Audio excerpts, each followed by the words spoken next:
Assalomu alaykum hurmatli talabalar. Bugun demak yarim o'tkazgichlar va dielektriklar fizikasi fanidan darslarimizda ya'ni ma'ruza darslarimizda davom ettiramiz. Bugungi darsimiz mavzusi qattiq jismlar. Xo'p, demak bu mavzuda biz birinchi navbatda qattiq jismlar tuzilishi haqida gaplashib o'tamiz. Ya'ni qattiq jismlar asosan ikki xil ko'rinishda bo'ladi, ya'ni kristal jismlar va amor jismlar ko'rinishida.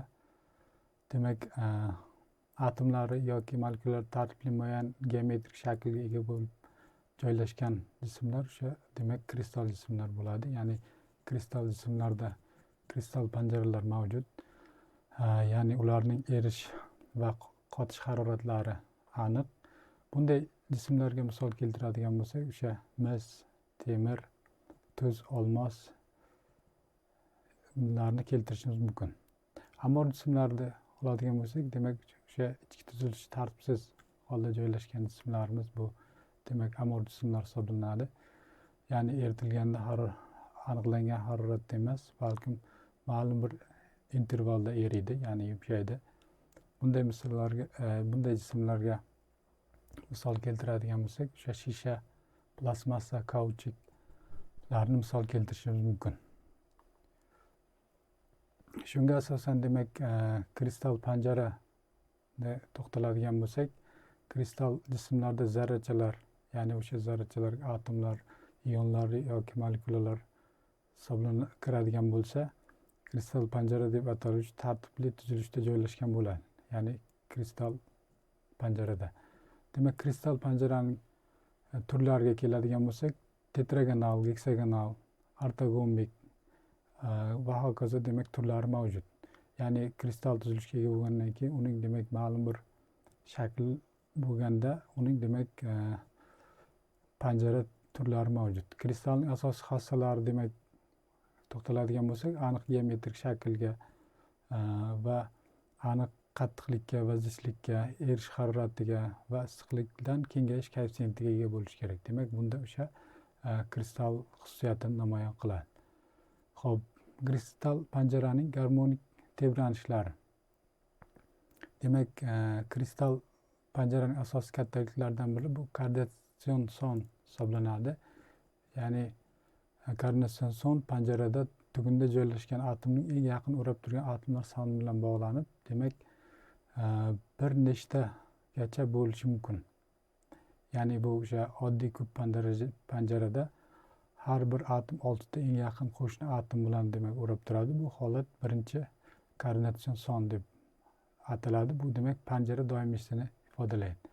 Xuddi shunday ikkinchi, uchinchi, to'rtinchi koordinatsion sonlarni demak aniqlash mumkin. Ya'ni kristalda ko'riladigan atomning qayerda joylashishidan qat'iy nazar ularning koordinatsion sonlari hamma vaqt demak bir xil bo'ladi ekan. Shunga asosan demak bu yerda birinchi rasmimizda demak panjara tugunda joylashgan atomning eng yaqin o'rab turgan atomlar soni, ya'ni koordinatsion son keltirilgan. Bu demak A rasmda demak tartibli koordinatsion son, BC'da esa demak birinchi tartibli koordinatsion keltirilgan. Ya'ni bu oddiy kub panjarada demak o'sha koordinatsion sonning demak aniqlanishi ko'rsatib o'tilgan. Xo'p, demak kristallarda atomlar joylashgan yuzani aks ettiruvchi tekisliklar o'z tabiatiga qarab kristal panjaraning har xil koordinatalarda kesadi. Bunday demak tekisliklarni ifodalashning eng qulay yo'li Miller indekslari deb nomlanadi. Demak, Miller indekslarini topish uchun fazo o'qlarini tekislik kesgan nuqtalar, ya'ni A, B, D kesmalarining teskari miqdorlari, ya'ni ularning umumiy mahraji keltiriladi va mahraj tashlab yuboriladi. Demak, bunda o'sha Miller indekslari, ya'ni HKL harflari bilan belgilanadi. Agar kristal panjara demak bir tekisliklar kessa, ularning fazodagi holati demak ikkinchi rasmda ko'rsatilgandek ko'rinishga ega bo'ladi. Demak, mana ko'ryapmizki, o'sha HKL Miller indekslari, ya'ni 1 ya'ni o'sha har bir o'q bo'yicha demak bir bir xil o'lchamga, ya'ni bir o'lchamga olib kelinyapti va demak fazoda joylashish holati ko'rsatib o'tilyapti. Demak bu o'sha ya'ni kristal panjarada demak o'sha Miller indekslar orqali demak atomlarning joylashish orientatsiyasini aniqlashda demak asosan Miller indekslaridan foydalanamiz. Demak bu yerda ham ko'rishimiz mumkinki x o'qiga perpendikulyar bo'lgan tekisliklar, ya'ni 1 0 0 belgisi bilan y o'qi esa 0 1 0 indekslarini ifodalanyapti. Ya'ni boyagi Miller indekslari bo'yicha bu yerda misollar keltirib o'tilyapti. Ya'ni A, B, D kristal panjaraning tekisliklarida kesishganda fazodagi holat ko'rsatib o'tilyapti. Demak A rasmda demak o'sha x'imiz 1 bo'lyapti. Demak qolgan y zlarimiz 0. B rasmda esa y'imiz 1 bo'lyapti, x va z'imiz 0 va demak D rasmda demak x y'imiz 0 va z'imiz 1 ga teng bo'lyapti va bu o'sha fazoda egallagan uning holatini, ya'ni Miller indekslari orqali uning joylashish holatini aniqlayapmiz.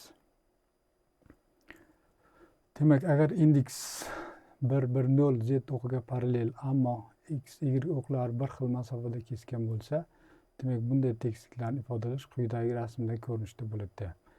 Ya'ni xuddi shunday 0 1 1 va 1 0 1 ham mavjud bo'ladi. Ya'ni bu demak o'sha parallel bo'lgan holatda demak Miller indekslarini aniqlashimiz ko'rsatib o'tilgan. Xo'p, agar tekislik uchala koordinata o'qi x y z ni bir xil masofada kesgan bo'lsa, ya'ni bunday tekislik 1 1 1, ya'ni barcha holatda bir xil masofada kesadigan bo'lsa, demak kristal panjaraning koordinata o'qlari musbat va manfiy tomondan tekisliklarni kesishganda fazodagi holati quyidagi demak 5-rasmda ko'rsatilgani bo'yicha aks etadi ekan. Agar tekisliklar koordinata o'qlarining manfiy tomonini kesgan bo'lsa, demak unda ularning indekslarining ustiga manfiy belgisi qo'yiladi. Agar x manfiy qiymatni kesgan tekislik, ya'ni HKL va XY o'qlarining manfiy qiymati tekislikni ya'ni minus qiymati bilan belgilanadi. Shunday qilib demak Miller indekslari yoki belgilarni kristal panjara har xil tekisliklar joylashishini ko'rsatadi. Oddiy kristal o'stirayotganda oldindan qanday tekislik yoki yo'nalishda bo'yicha o'stirishi aniqlanadi va shunga mos yo'nalishga ega bo'lgan geometrik kichik monokristaldan foydalanadi. Ya'ni bu Miller indekslarining aniqlashimizdan maqsad demak o'sha kristallarni o'stirishda uning demak qanday orientatsiya bo'yicha, ya'ni qanday joylashish bo'yicha o'sishini aniqlashimiz uchun demak biz asosan Miller indekslarini bilishimiz kerak ekan. Xo'p, kristal panjara tuzilishiga ko'ra demak 7 guruhga bo'linadi. Demak bular pravay panjaralar deb nomlanadi. Ya'ni kristal panjaralar atomlar geometrik joylashishiga qarab 14 xil panjara tuzilishiga ega bo'ladi va bu panjaralarning tuzilishi quyidagi jadvalda keltirilgan.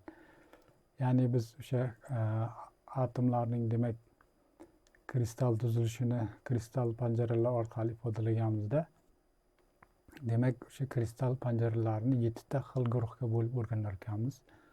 Bu guruhni demak pravay panjaralar deb nomladik va demak ularning o'zi demak geometrik joylashishiga qarab demak 14 xilga ajratiladi ekan. Demak birinchisi demak triklin panjara, ya'ni to'g'ri burchaklar bo'lmagan, qirra uzunliklari turlicha bo'lgan geometrik shaklga ega bo'lgan panjara.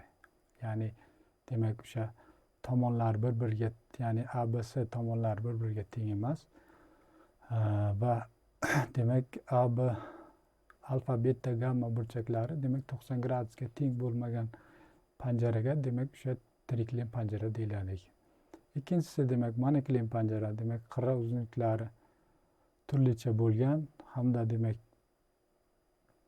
tomonlari o'rtasidagi burchak AB, BC hamda B tomonlar o'rtasidagi burchak 90 gradusga, AB tomonlar orasidagi burchak 90 gradusga teng bo'lmagan demak uchala tomoni demak bir-biriga teng emas, lekin alfa beta burchaklar bunday olganda 90 gradusga teng bo'ladi ekan. Gamma burchagimiz esa 90 gradusga teng bo'lmaydi ekan. Bunda demak o'sha panjaramiz monoklin panjara bo'ladi ekan. Keyingisi demak uchinchisi asosi markazlashgan monoklin panjara. Monoklin panjaraning asoslari markazlarida demak atom joylashgan bo'ladi. Mana demak chizmadan ham ko'rinib turibdi. Demak asos qismini, ya'ni pastki va tepa qismini asos deb olsak, demak o'shaning markazida demak atom joylashadi. Demak mana shu joylashishiga qarab demak asosi markazlashgan monoklin panjara bo'ladi ekan va demak uning tomonlari bunda ham tomonlar bir-biriga teng bo'lmaydi ekan. Alfa beta burchaklar 90 gradus teng bo'ladi ekan, gamma burchagimiz esa 90 gradusga teng bo'lmaydi ekan. Xo'p, keyingi nimamiz demak rombik panjara, demak to'g'ri burchakli parallelpeddan iborat panjaramiz. Demak bunda ham tomonlar bir-biriga teng emas, lekin burchaklari demak hamma burchaklari, ya'ni alfa beta burchaklari 90 gradusga teng bo'lgan panjarani ko'rishimiz mumkin ekan. Demak keyingi panjaramiz, ya'ni 5-panjaramiz bu asosi markazlashgan rombik panjara. Demak rombik panjaraning asoslari markazida atom joylashgan bo'ladi ekan. Demak bunda ham tomonlar bir-biriga teng emas, lekin burchaklari 90 gradusga teng bo'lgan demak panjaramiz asosi markazlashgan rombik panjara hisoblanadi ekan. Demak keyingi nimamiz 6-turimiz demak hajmi markazlashgan rombik panjara. Demak rombik panjaraning markazida atom joylashgan bo'ladi, ya'ni bunda ham rasmdan ko'rinib turibdiki, o'sha demak rombik panjaraning demak markazida atom joylashgan. Bu demak o'sha hajmi markazlashgan rombik panjara. Va keyingisi demak tomonlari markazlashgan rombik panjara. Rombik panjaraning demak tomonlari markazlarida demak atom joylashgan bo'ladi. Demak barcha rombik panjaraning tomonlari markazida atom joylashadigan bo'lsa, demak bu tomonlari markazlashgan rombik panjara deb ataladi ekan. Xo'p, endi keyingisi 8-miz tetragonal panjara, ya'ni asosi kvadrat bo'lgan to'g'ri burchakli parallelped shaklidagi panjaramiz demak tetragonal panjara. Demak bu yerda AB tomonlarimiz bir-biriga teng, lekin S bunga teng emas va demak alfa beta va gamma burchaklarimiz demak 90 gradusga teng bo'ladi ekan. Bu demak tetragonal panjara. 9-turimiz hajmi markazlashgan tetragonal panjara. Demak bu yerda o'sha tetragonal panjaraning markazida atom joylashgan bo'ladi ekan. Shunga asosan demak hajmi markazlashgan tetragonal panjara deb nomlanadi ekan.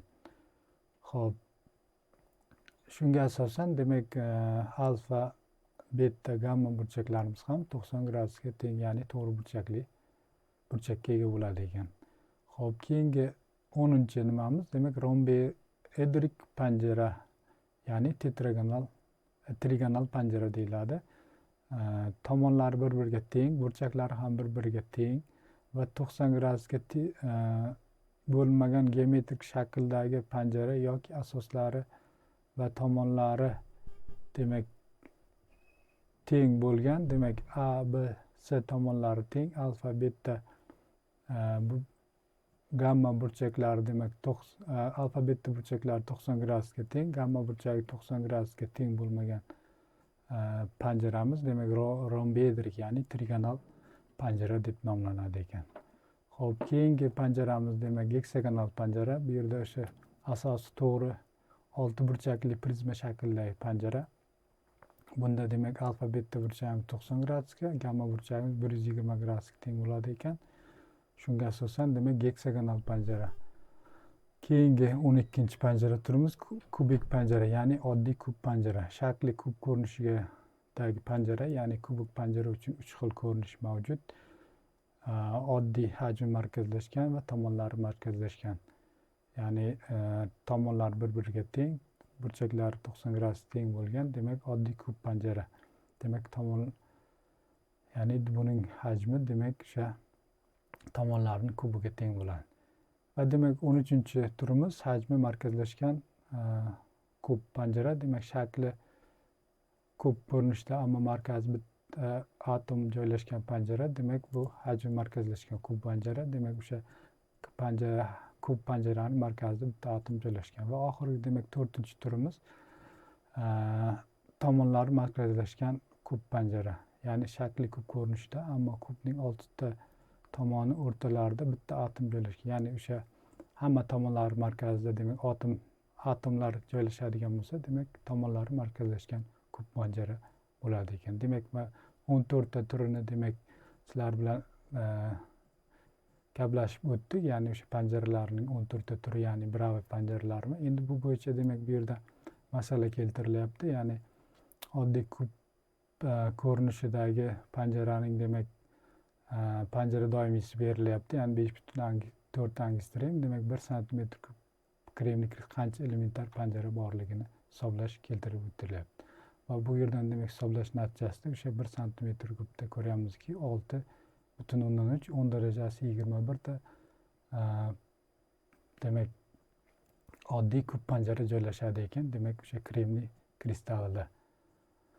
Xo'p, demak sizlarga bugungi mavzu bo'yicha demak belgilab olgan demak mavzularimiz shundan iborat. Ya'ni agar bu mavzu bo'yicha savol mulohazalar bo'ladigan bo'lsa, demak quyidagi manzillarga murojaat qilishingiz mumkin.